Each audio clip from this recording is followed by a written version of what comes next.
រវល់អ្នកណាក៏រវល់ដែររវល់រកទ្រព្យរវល់បំពេញកិច្ចការងាររវល់រឿងគ្រួសាររវល់នោះរវល់សឹងតែរកថ្ងៃស្លាប់មិនបានផងពេលខ្លះសម្ពាធការងារច្រើនពេកគិតច្រើនពេកកាយក៏ហត់ចិត្តក៏ហត់យូរទៅជាស្មុគស្មាញចិត្តរកសុខមិនសូវឃើញឡើយការងារចាំបាច់ត្រូវតែធ្វើតែក៏ត្រូវតែរៀនអប់រំចិត្តជាមួយផងទើបមិនសូវមួម៉ៅរៀនដោះលែងខ្លួនអ្នកពីរឿងអតីតកាលកុំសូវរំលឹករំលើកវាពេកឲ្យវាហួសទៅចុះហើយក៏កុំសូវព្រួយបារម្ភនឹងរឿងដែលមិនទាន់កើតឡើងពេកអីរឿងណាត្រូវកើតដេកយំប៉ុណ្ណាក៏នៅតែកើតហើយអ្វីមិនចេះតែបានតាមចិត្តយើងរហូតទេកុំមួម៉ៅពេកជីវិតគឺអញ្ចឹងឯងហើយទម្លាប់កុំគិតរញ៉េរញ៉ៃពេកកុំគិតច្របូកច្របល់ក្នុងពេលតែមួយវាធ្វើឲ្យអ្នកវិលវល់ទម្លាប់គិតរឿងណាឲ្យប្រកបជាមួយនឹងរួចចាំគិតរឿងមួយទៀតហើយកុំតក់ក្រហល់ចង់បានភ្លាមដូចចិត្តមិនបានទេបានតែកើតទុក្ខរៀនអត់ធន់រៀនកាត់ខ្លះទៅរៀនព្រមទទួលស្គាល់ការពិតរៀនអត់ឱនឲ្យអ្នកដទៃរៀនញញឹមស្រស់ស្រាយរឹងប៉ឹងរៀនទ្រាំចំពោះការលំបាកអ្នកនឹងមិនសូវកើតទុក្ខទេ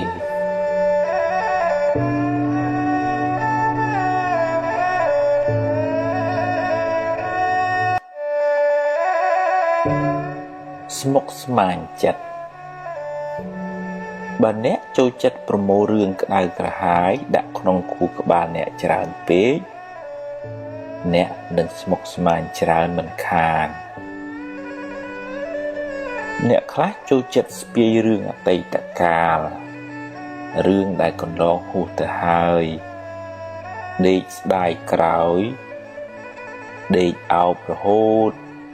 មិនព្រមយកវាទៅកប់ចោលទេហើយអ្នកខ្លះទៀតចូលចិត្តគិតច្រើន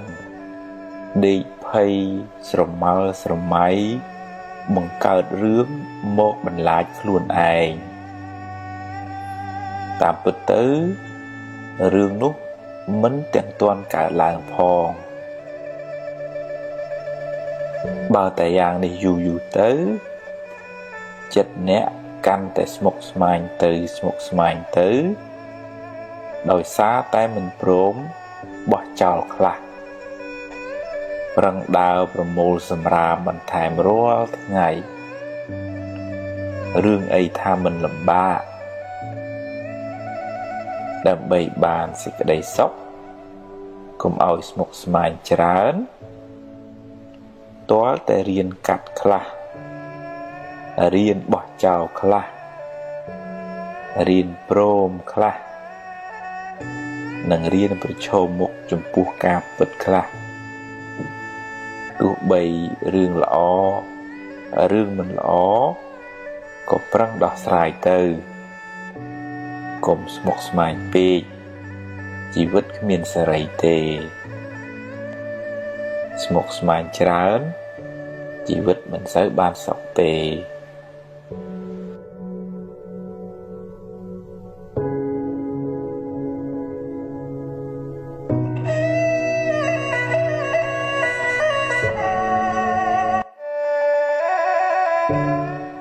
ស្រមោលអន្ទូលតាមប្រាណ បើអ្នកញញឹមដាក់កញ្ចក់នឹងញញឹមដាក់អ្នកវិញបើអ្នកព្រោះស្រូវហើយមើលថែវាត្រឹមត្រូវអ្នកនឹងទទួលបានផលត្រឡប់មកវិញមិនខានបើអ្នកមានចិត្តល្អចិត្តត្រជាក់ចិត្តស្ងប់អ្នកនឹងបានសុខច្រើនហើយបើអ្នកមួម៉ៅក្តៅក្រហាយច្រើនជីវិតអ្នកនឹងមិនសូវបានសុខឡើយ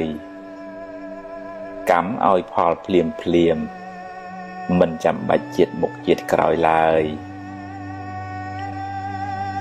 បើអ្នកធ្វើល្អដោយចិត្តស្អាតបរិសុទ្ធមិនចង់បានការតបស្នងអ្នកពិតជាបានបុណ្យច្រើនហើយក៏បានសុខច្រើនដែរនឹងមិនសូវខកចិត្តទេបើគេដឹងគុណក៏ល្អបើគេមិនដឹងទេជារឿងរបស់គេអំពើល្អអ្នកបានធ្វើរួចហើយធ្វើល្អចង់បានការតបស្នងសងគុណមិនសូវបានបុណ្យទេម្យ៉ាងទៀតជីវិតនេះក៏មានឥទ្ធិពលពីកម្មចាស់ដែរ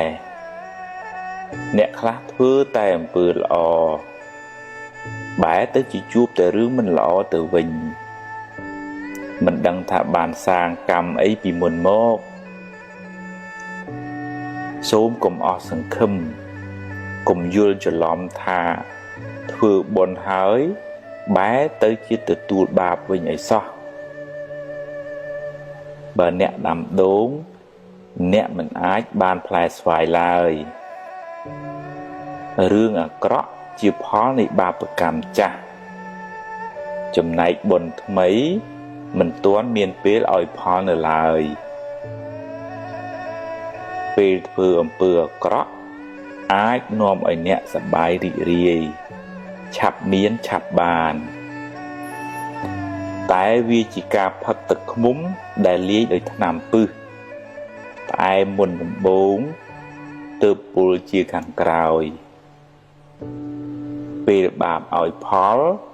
ទើបស្រែកថាហេតុអ្វីជីវិតខ្ញុំក៏មានទុក្ខច្រើនម្ល៉េះកម្មអ្នកណាកម្មយើងទេកុំបន្ទោសអ្នកណាឡើយ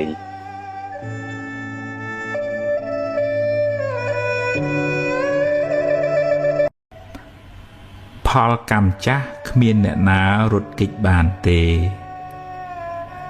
តែអ្នកអាចសាងកម្មថ្មីកម្មល្អដែលនាំឲ្យជីវិតបានប្រសើរឡើងវិញជោគវាសនាជីវិតអ្នកមិនពឹងផ្អែកទាំងស្រុងទៅលើកម្មចាស់ទេតែកម្មថ្មីកម្មបច្ចុប្បន្ន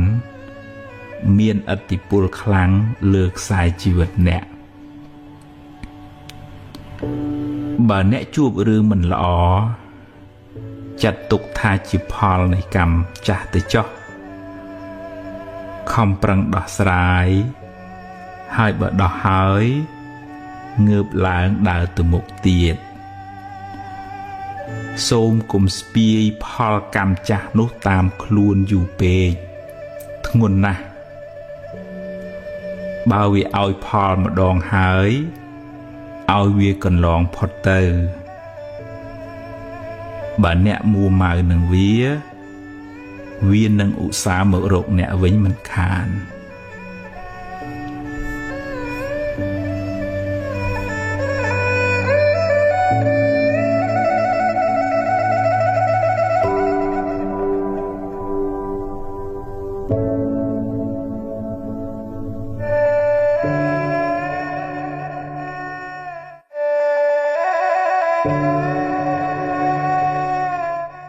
បារមីខ្លាំងពូកែក្នុងព្រះពុទ្ធសាសនាពាក្យថាបារមីសំដៅយកគុណធម៌ទាំងឡាយដែលនាំឲ្យបានត្រាស់ដឹងឬគុណជាតិដែលនាំឲ្យបានរួចផុតពីទុក្ខរួចផុតពីសង្សារវដ្តព្រះពុទ្ធអង្គនៃយើង បានបំពេញនៅបារមីអស់ច្រើនលានកោដជាតិទម្រាំបានត្រាស់ដឹងជាព្រះពុទ្ធបារមីដែលព្រះអង្គត្រូវបំពេញមាន10ដែលលោកហៅថាទុសបារមីឬម្យ៉ាងទៀតលោកហៅថាពុទ្ធការកធម៌គឺទី1ទានបារមីការចែកទានសង្គ្រោះដល់អ្នកដទៃដោយចិត្តករុណាទី2សីលបារមីការរក្សាកាយវិចារឲ្យបានល្អមិនបៀតបៀនអ្នកដទៃទី3នេក្ខមបារមីការចេញសាងភ្នោះឆ្ងាយពីកាមគុណទី4បញ្ញាបារមីការសន្សំចំណេះដឹងការប្រើបញ្ញាញាណសម្រាប់ត្រេះរិះពិចារណាក្នុងការដោះស្រាយបញ្ហាទី5វិរិយបារមីការតស៊ូព្យាយាមជំនះការលំបាកក្នុងការបំពេញភារកិច្ចរបស់ខ្លួនទី6ខន្តិបារមីសេចក្តីអត់ធន់ចំពោះពាក្យសម្ដីអ្នកដទៃឬការងារលំបាកផ្សេងទី7សច្ចបារមីការរក្សាពាក្យសច្ចៈមិនក្បត់ពាក្យសន្យាទី8អធិដ្ឋានបារមីការបដិញ្ញាចិត្តខ្ពស់មិនងាយបោះបង់ការងារចោលទី9មេត្តាបារមីសេចក្តីស្រឡាញ់ទឹកចិត្តមេត្តាទឹកចិត្តត្រជាក់មិនងាយខឹងក្រេវក្រោធនិងទី10ឧបេក្ខាបារមីការមិនរំភើបញាប់ញ័រចំពោះអារម្មណ៍ល្អក្តីមិនល្អក្តីដែលកើតឡើងក្នុងជីវិតពេលព្រះពោធិសត្វបានបំពេញនៅបារមីទាំង10នេះគ្រប់បរិបូរណ៍ហើយព្រះអង្គបានបំពេញសេចក្តីព្យាយាមក្នុងសមាធិនិងវិបស្សនារហូតចុងក្រោយព្រះអង្គបានត្រាស់ដឹងនៅមាគាទៅកាន់ទីរំលត់ទុក្ខពោលគឺព្រះនិព្វានដែលយើងសន្មត់ថាព្រះពុទ្ធបានត្រាស់បុណ្យកុសលដែលព្រះអង្គបានបំពេញមកបានជួយឲ្យព្រះអង្គបរិបូរណ៍ដោយលក្ខណៈសម្បត្តិទាំងកាយទាំងវាចាទាំងសតិបញ្ញាដល់ព្រមបានជាទីពឹងនិងជាទីគោរពស្រឡាញ់កោតខ្លាចនៃមនុស្សនិងទេវតាទាំងឡាយរីឯពាក្យថាបារមីវត្តនេះពូកែព្រះអង្គវត្តនោះស័ក្តិសិទ្ធិជាដើមដែលជាទូទៅយើងឲ្យតម្លៃទៅលើអភិនិហាបារមីឫទ្ធានុភាពដែលធ្វើឲ្យគេកោតខ្លាចជាដើមបើនិយាយតាមន័យព្រះធម៌ព្រះពុទ្ធជាម្ចាស់បានបរិនិព្វានបាត់ទៅហើយគ្មានវិញ្ញាណឬបារមីអ្វីបន្តិចបន្តួចនៅសេសសល់ឡើយអ្វីដែលព្រះអង្គបន្សល់ទុកគឺឱវាទពាក្យព្រានប្រដៅដែលជាផ្លូវនាំយើងឲ្យបានរួចផុតពីទុក្ខព្រះពុទ្ធរូបជារូបស្នងជារូបតំណាងព្រះពុទ្ធជាម្ចាស់សម្រាប់បានជាទីនឹករលឹក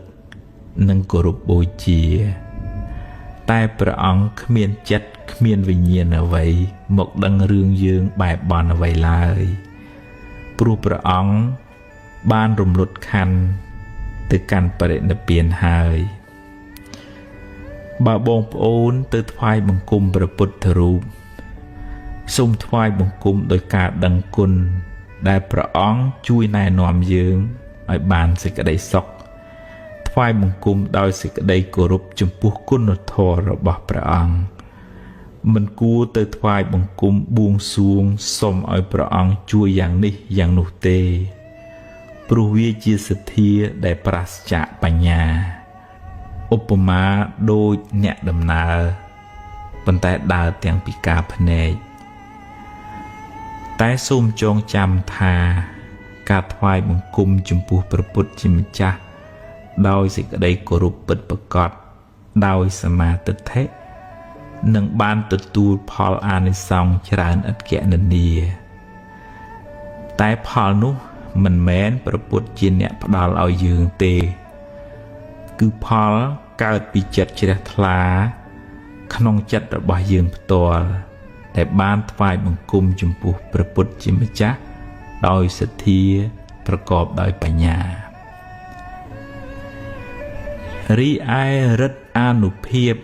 ឬហេតុភេទផ្សេងអាចជាអានុភាពរបស់ពពួកអមនុស្សឬទេវតាឬខ្មោចព្រាយដែលអាស្រ័យនៅទីនោះឬថែរក្សានៅតំបន់នោះជាអ្នកបណ្ដាលឲ្យមានឡើង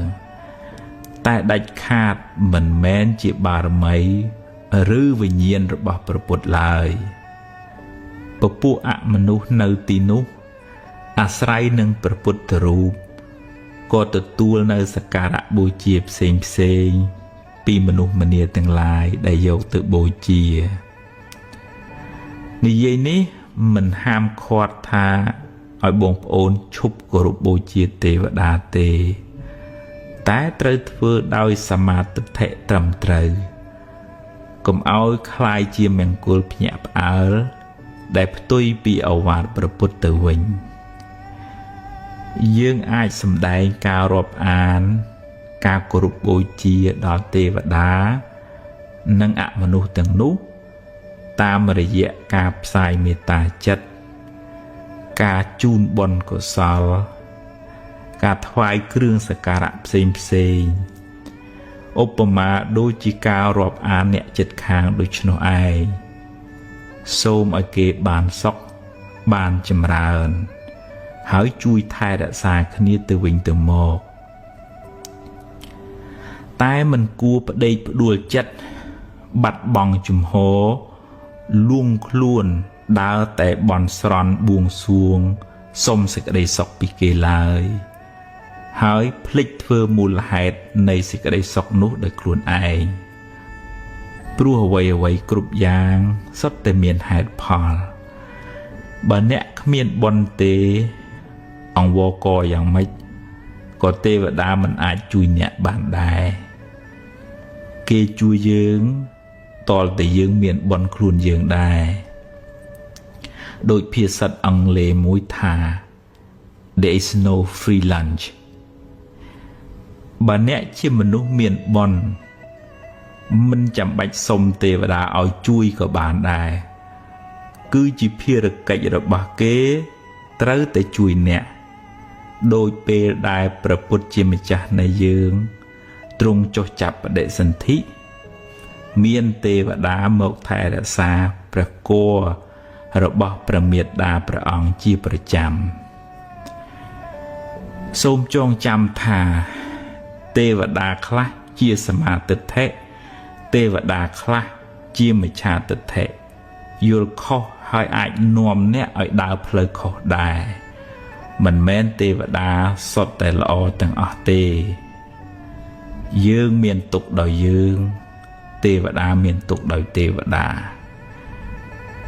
នាពេលមួយព្រះឥន្ទជាសកទេវរាជពិបាកចិត្តពេក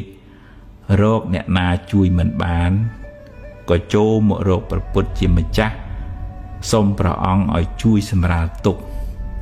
ព្រះអង្គក៏ពន្យល់ព្រះឥន្ទរហូតបានធូរស្បើយពីសេចក្តីទុក្ខហើយត្រឡប់ទៅឋានត្រៃត្រឹងវិញដោយសារគុណធម៌បញ្ញាញាណរបស់ព្រះអង្គធ្វើឲ្យព្រះឥន្ទក៏មករកព្រះអង្គដែរជាសរុបមកបារមីក្នុងព្រះពុទ្ធសាសនាសំដៅលើកុសលធម៌ទាំង10ដែលនាំឲ្យបានរួចផុតពីទុក្ខបារមីនោះពិតជាពូកែមែនព្រោះបានធ្វើឲ្យយើងคล้ายជាមនុស្សល្អបន្តិចម្ដងរហូតបានត្រាស់ដឹងនៅសច្ចធម៌ជាទីបំផុតបានរួចផុតពីទុក្ខនិងបានជាទីពឹងសម្រាប់មនុស្សនិងទេវតាទាំងឡាយ យើងគ្រប់គ្នាគួរសន្សំបារមីទុកក្នុងចិត្តរបស់យើងឲ្យបានច្រើនយើងនឹងក្លាយជាមនុស្សមានបារមីហើយមិនពិបាកទៅរកបារមីខាងក្រៅទេតែអ្នកនៅតែផ្សាយមេត្តាចិត្តសូមឲ្យពពួកអមនុស្សនិងទេវតាទាំងឡាយបានសេចក្តីសុខ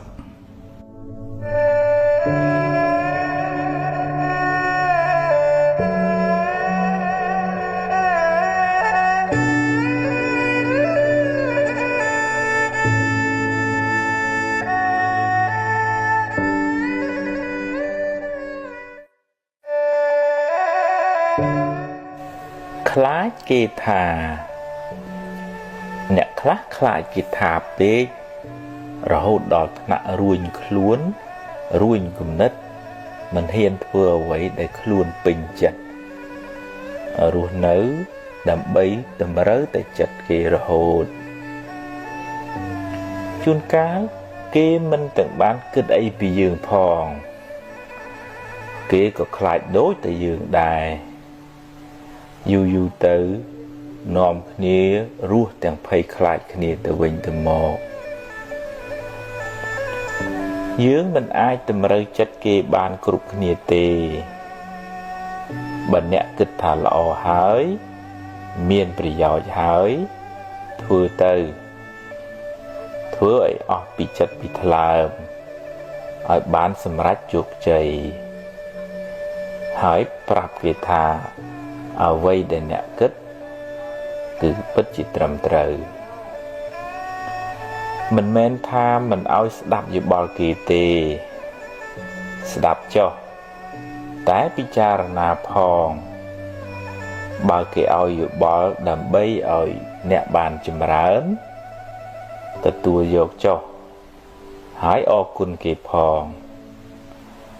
តែបើគ្រាន់តែជាពាក្យបញ្ឈឺឌឺដងទេកុំយកមកទុកក្នុងខួរក្បាលអីបោះចោលទៅហើយត្រូវប្រឹងប្រែងរហូតបានសម្រេច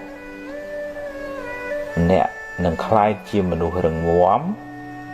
មិនស្ថិតក្រោមសម្ពាធអ្នកដទៃទេសូមកុំឲ្យអ្នកដទៃមកគូសវាសជោគវាសនាឲ្យអ្នកឡើយត្រូវប្រឹងឈរដោយខ្លួនឯងសាងសមត្ថភាពនិងគុណធម៌ហើយធ្វើដំណើរទៅមុខដោយភាពស្វាហាប់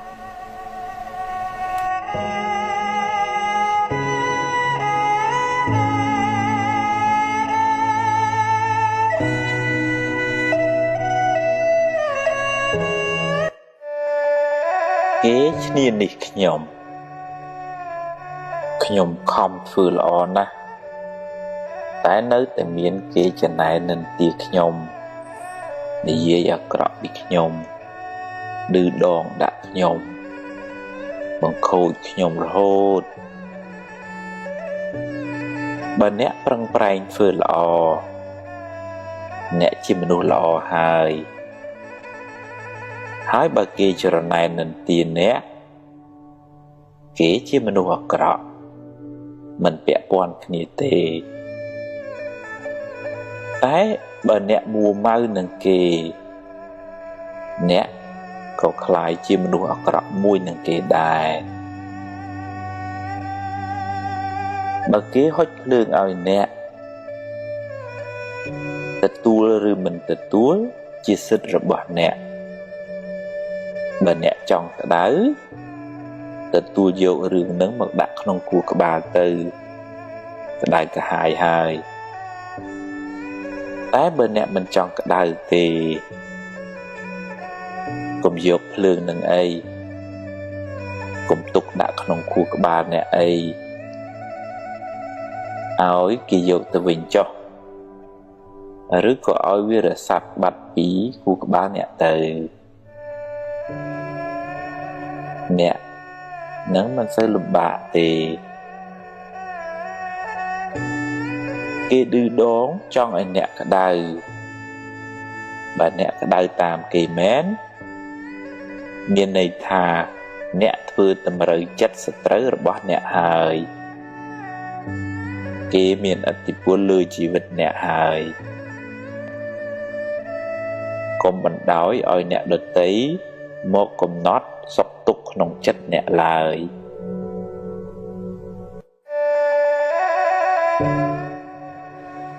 កំហឹងពេលអ្នកខឹង1នាទីអ្នកបានបាត់បង់សេចក្តីសុខអស់60វិនាទីកំហឹងបានដុតបំផ្លាញសេចក្តីសុខក្នុងចិត្តអ្នកមុនដំបូងគេមុននឹងរាលដាលដល់អ្នកដទៃសាមញ្ញជនយើងគ្រប់គ្នាតែមានកំហឹងតែកុំខឹងយូរពេកខឹងមួយផ្លែតបានហើយរួចភ្លេចទៅកុំគុំទុកអីព្រោះបើគុំទៅក្តៅទៅខ្លួនឯងជួនកាលគេមិនទាំងដឹងខ្លួនផងរៀនខន្តីខ្លះទៅអ្វីមិនចេះតែបានតាមចង់ទេកុំមួម៉ៅក្តៅក្រហាយពេកអីគ្មានបានអីមកផងបានតែកើតទុក្ខថែមរៀនអត់ឱនយោគយល់ខ្លះទៅមានអ្នកណាចង់ខុសចង់អាក្រក់ទេបញ្ញែបញ្យល់គ្នាទៅបើគេធ្វើតាមជាការល្អតែបើគេមិនធ្វើតាមទេក៏មិនដឹងធ្វើម៉េចហើយបើក្តៅក្រហាយទៅក៏បានត្រឹមតែកើតទុក្ខទៅទេហើយបាបទៀតប្រឹងណែនាំឲ្យអស់ពីលទ្ធភាពទៅហើយសប្បាយចិត្តនឹងអ្វីដែលយើងអាចធ្វើបានទើបមិនសូវកើតទុក្ខអ្នកអាចបង្កើតរូបគេបានតែមិនអាចបង្កើតចិត្តគេបានទេសត្វលោកប្រព្រឹត្តទៅតាមកម្មរបស់ខ្លួនកុំហឹងមួយផ្លែតកុំហុកមួយជីវិតកុំយកកំហឹងជាម្ចាស់ក្នុងការសម្រេចចិត្តត្រូវធ្វើជាម្ចាស់កំហឹងវិញ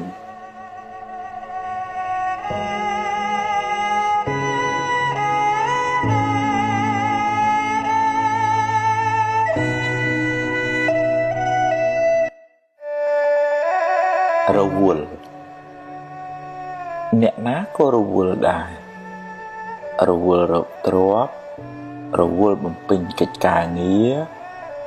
រវល់រឿងគ្រួសាររវល់នោះរវល់សឹងតែរកថ្ងៃស្លាប់មិនបានផង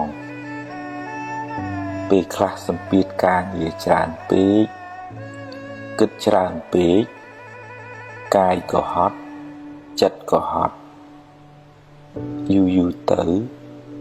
ទៅជាស្មុគស្មាញចិត្តរកសុខមិនសូវឃើញឡើយ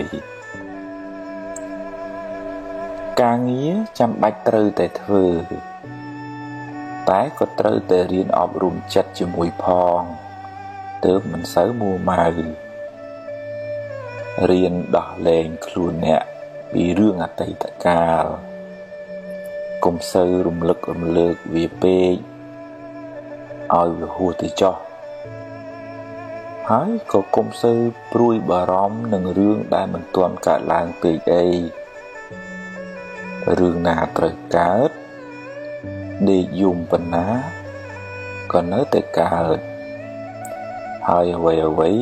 មិនចេះតែបានតាមចិត្តយើងរហូតទេកុំមួម៉ៅពេកជីវិតគឺអញ្ចឹងឯងហើយទម្លាប់កុំគិតរញ៉េរញ៉ៃពេកកុំគិតច្របូកច្របល់ក្នុងពេលតែមួយវាធ្វើឲ្យអ្នកវិលវល់ទម្លាប់គិតរឿងណាឲ្យប្រកបជាមួយនឹងរួចចាំគិតរឿងមួយទៀតហើយកុំតក់ក្រហល់ចង់បានភ្លាមដូចចិត្តមិនបានទេបានតែកើតទុក្ខ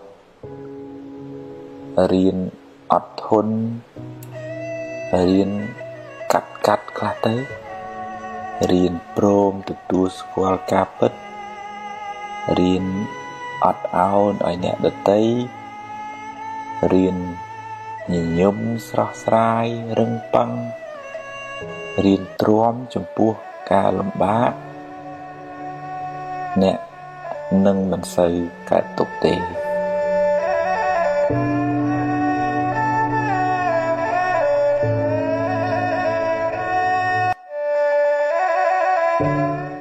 ស្មុគស្មាញចិត្តបើអ្នកចូលចិត្តប្រមូលរឿងក្តៅក្រហាយដាក់ក្នុងខួរក្បាលអ្នកច្រើនពេក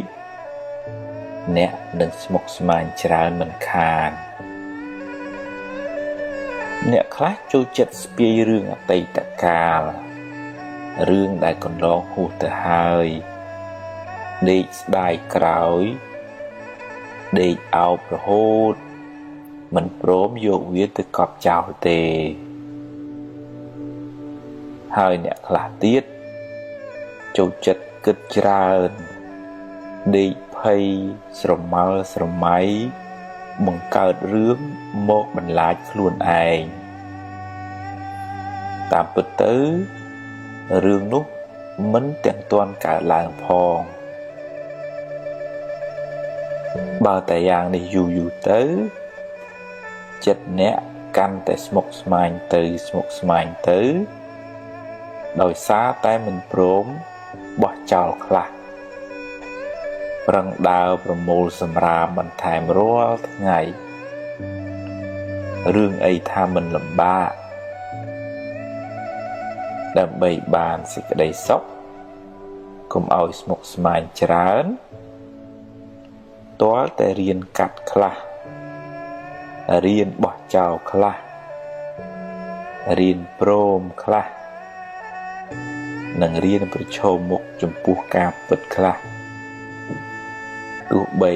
រឿងល្អរឿងមិនល្អក៏ប្រឹងដោះស្រាយទៅកុំស្មុគស្មាញពេកជីវិតគ្មានសេរីទេស្មុគស្មាញច្រើនជីវិតមិនសូវបានសុខទេ